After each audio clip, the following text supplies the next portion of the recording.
श्री शिवाय नमस्तुभ्यम। हम सबको पता है कि 9 मई को वैशाख महीने की प्रदोष का बहुत ही विशेष सा दिन है और इस बार की जो प्रदोष है वो शुक्रवार को पड़ रही है। अगर आपने मेरी पिछली वीडियोस देखी होंगी तो मैंने आपको बता रखा है कि जो सावन महीने में जो प्रदोष आती है ना, कितना बड़ा महत्व होता है उसका।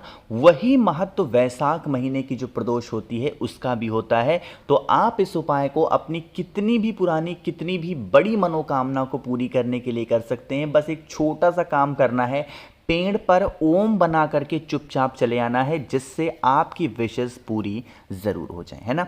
अब कौन सा पेड़ होगा ये तो आपके माइंड में आ ही गया होगा कि आखिर हम ये उपाय प्रदोष के दिन कर रहे हैं तो कौन सा पेड़ होगा। लेकिन उससे भी पहले हमें ज़रूरत पड़ने वाली है कुछ ऐसी चीज़ों की जिससे हम ओम का निर्माण कर पाएँ। जिसमें पहली चीज़ आती है महादेव की सबसे प्रिय चीज़, जो कि होगी क्या, लाल चंदन। ठीक, लाल चंदन का जो इस्तेमाल हम करने वाले हैं वो इसलिए करेंगे क्योंकि यही चंदन महादेव को प्रिय है और कोई भी नहीं। तो इसके लिए सूखा चंदन की आवश्यकता बिल्कुल भी नहीं है। सबसे पहले थोड़ा सा पानी लेंगे, 2-4 बूंद, उसमें 1 चुटकी लाल चंदन डालेंगे और फिर आप उपाय को करेंगे। गाढ़ा कर लिया, पेस्ट बना लेना और फिर आपको लेकर के कहाँ पे जाना है, किसी भी बेल पेड़ के नीचे। जैसे ही मैं एक नाम लेता हूँ बेल पेड़, लोगों के माइंड में आता है भैया एक बात बताओ, हमारे घर के आसपास में कोई भी कोई भी बेल का पेड़ नहीं है, देन हम इस उपाय को कहाँ पे कर सकते हैं? कहीं नहीं कर पाएंगे। नहीं, आप कर सकते हो।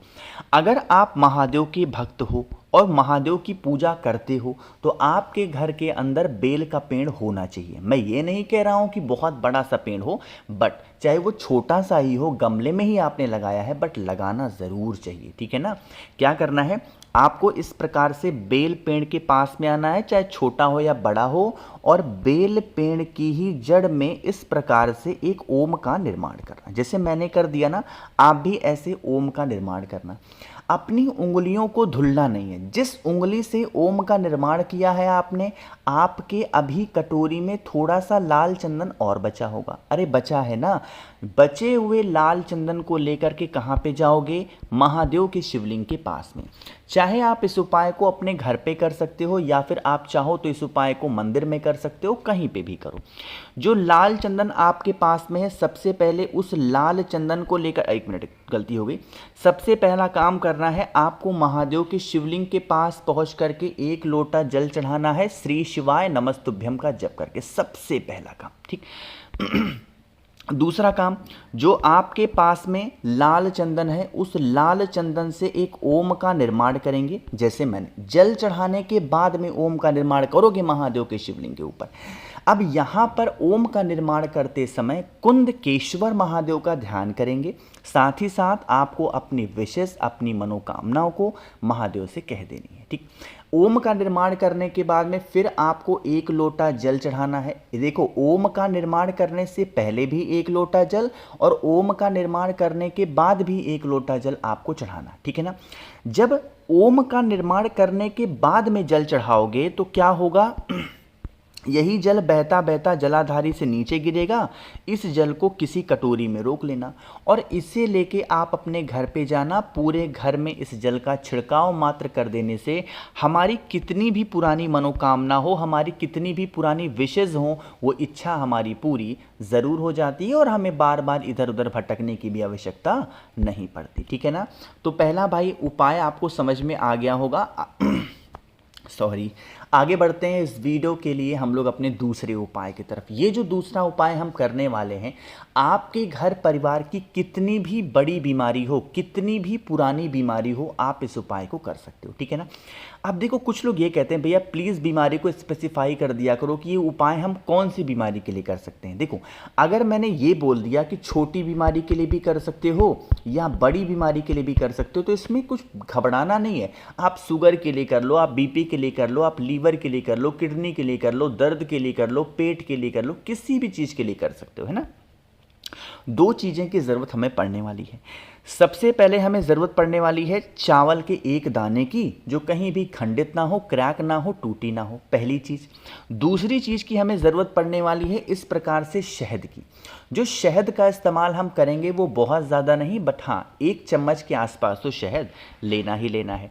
अब इतना सब कुछ करने के बाद में तांबे का लोटा ले लो, उसके अंदर जल भर दो और जल के ही अंदर चावल के उस एक दाने को डाल दो। हमें शहद को नहीं डालना है, बल्कि क्या करना है, चावल के एक दाने को कलश के अंदर डाल देंगे।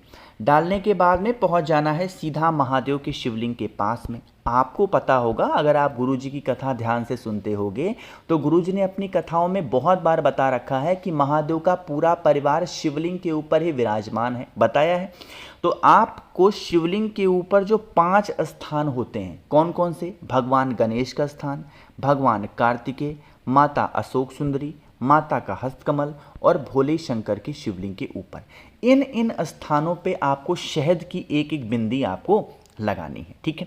जिन जिन स्थानों पर आपने शहद की बिंदी लगाई है, उन्हीं स्थानों पर आपको क्या करना है, उस जल को, जो एक चावल के दाने वाला जल है, वो समर्पित करना है। समर्पित करते समय कुंदकेश्वर महादेव का ध्यान करेंगे। जो भी व्यक्ति घर में बीमार होगा उसका नाम और गोत्र बोलेंगे और अपनी जो भी बातें होंगी वो शिव शंभु भोलेनाथ से आपको कह देनी है। जो भी व्यक्ति इस उपाय को प्रदोष के दिन, प्रदोष काल में महादेव के शिवलिंग के पास में करता है, चाहे आप इस उपाय को घर पे करना चाहो घर पे कर सकते हो, मंदिर में करना चाहो तो मंदिर में भी कर सकते हो, कहीं पे भी करके देखिएगा, आपको सफलता ज़रूर मिलने वाली, ठीक है ना। तो पहला भाई 2 उपाय आपको समझ में आ गए हैं। आगे बढ़ते हैं इस वीडियो के हम लोग अपने तीसरे उपाय की तरफ, लेकिन कैसे करने हैं और इसके क्या फ़ायदे हैं, सारी बातें करेंगे। जल्दी से करिए वीडियो को लाइक, जिसने अभी तक चैनल को सब्सक्राइब नहीं किया, मेरी आवाज़ आप पहली बार सुन रहे हैं, चैनल को ज़रूर सब्सक्राइब करेंगे। अब चलो बातें कर लेते हैं इस वीडियो के तीसरे उपाय की तरफ। अब यह उपाय सबसे पहले समझ लो कि हम करते हैं तो इसके हमको फ़ायदे क्या क्या मिलेंगे। देखो, जैसे आज के टाइम पे ऐसा देखा गया है, ऐसा माना गया है कि लोग किसके शिकार हो रहे हैं भाई, डिप्रेशन के शिकार हो रहे हैं। लोग किसके शिकार हो रहे हैं, लोग सोचते जाता हैं, लोग किसी की इज्जत नहीं कर रहे हैं, लोग बहुत लड़ाई करते हैं, लोग बहुत झगड़े करते हैं। इसके पीछे का रीज़न पता क्या है, एक होता है एटीट्यूड, एक होता है शो ऑफ, है ना। जैसे जो आदमी घर में घुसता है ना, वो सोचता है कि नहीं मेरी तो वर्चस्व होना चाहिए, या जो स्त्री घर में रहेगी क्या सोचेगी, मेरा वर्चस्व होना चाहिए। ऐसी स्थिति घर में नहीं आनी चाहिए, और अगर आ गई है तो आपको एक रुद्राक्ष लेनी है। कोई यहाँ पे ज़रूरी नहीं है कि 1 मुखी हो, 2 मुखी हो, 3 4 5 10, कोई भी मुखी का रुद्राक्ष आप पे घर में होगा। और आपका बहुत बहुत धन्यवाद कि अभी तक अगर मैं टोटल काउंट करूं तो लगभग 35,000 लोगों ने मुझसे रुद्राक्ष मंगाया, और आप लोग का बहुत बहुत धन्यवाद। इधर 5 बीच जो मैंने ऑफर रखे थे, 10,000 से ऊपर लोगों ने रुद्राक्ष मंगाया इसी बीच में। तो ये आप लोग का प्यार है, आप लोग का धन्यवाद। अब हम सभी को कोई भी रुद्राक्ष घर में हो उसको लेंगे, साथ ही साथ महादेव की प्रिय चीज़ लेंगे, जो कि क्या होती है भाई, बेलपत्र होती है। तो एक बेलपत्र ले लो, फिर तांबे का लोटा लो, उसके अंदर जल भरो, और जो रुद्राक्ष मैंने आपको दिखाया उस रुद्राक्ष को कलश के अंदर डाल दो, ठीक है। डाल दिया, डालने के बाद में आधे घंटे तक छोड़ दो। फिर आधे घंटे तक कुछ करना नहीं है, सिर्फ आधे घंटे तक डालने के बाद में छोड़ दो। फिर आप इस कलश को उठाना, महादेव के शिवलिंग के पास लेकर के पहुंच जाना। यहाँ पर पहुंचने के बाद में अब आपको 2 काम करने हैं। सबसे पहला काम करना है कि जो आपके पास में बेलपत्र है, उस बेलपत्र को महादेव के शिवलिंग के ऊपर चढ़ा दो, पहला काम।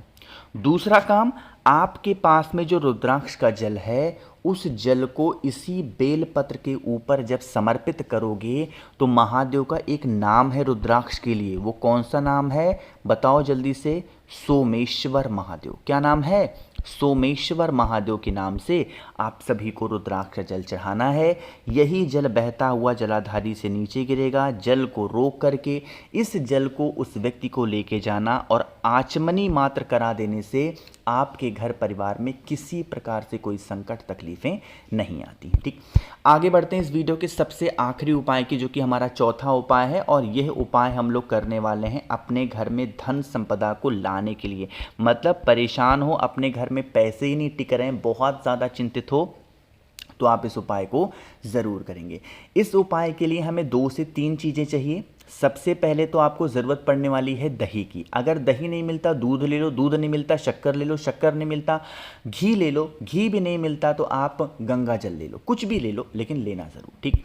इतना करने के बाद में आपको ज़रूरत पड़ेगी कमलगट्टे की। क्यों? क्योंकि हम धन संपदा का उपाय कर रहे हैं और धन संपदा का कोई भी उपाय बिना कमलगट्टे के पूरा नहीं होता है। फिर एक बहुत ही प्यारी सी बेलपत्र ले लो, तांबे के लोटे में जल भरना और पहुंच जाओ महादेव के शिवलिंग के पास में। जो मैंने आप लोगों को दही दिखाई, पहले उस दही का लेपन करेंगे महादेव के शिवलिंग के ऊपर। दही का लेपन करने के बाद में जो बेलपत्र होगी उस बेलपत्र को दही के ऊपर चढ़ा देंगे और जो आपके पास में जल है, कौन सा, कमलगट्टे का, हाँ जल जो मैंने बताया उस जल के अंदर कमलगट्टे को डाल देना और फिर कमलगट्टे का जो जल होगा वो महादेव की शिवलिंग के ऊपर कुंदकेश्वर महादेव के नाम से चढ़ा देना और कमलगट्टे को उठा करके अपने घर की तिजोरी में मात्र रख देने से हमारे घर में साल भर माँ लक्ष्मी का आगमन होता रहता है। तो भाई मैंने कोशिश की आप सभी को सारी चीज़ों को अच्छा बताने की। वीडियो पसंद आई हो तो लाइक करिएगा, कुछ पूछना है नीचे कमेंट सेक्शन में पूछें और मेरे जितने भी भाई बहन आवाज़ आज मेरी पहली बार सुन रहे हैं चैनल को ज़रूर सब्सक्राइब करेंगे। श्री शिवाय, नमस्तुभ्यम।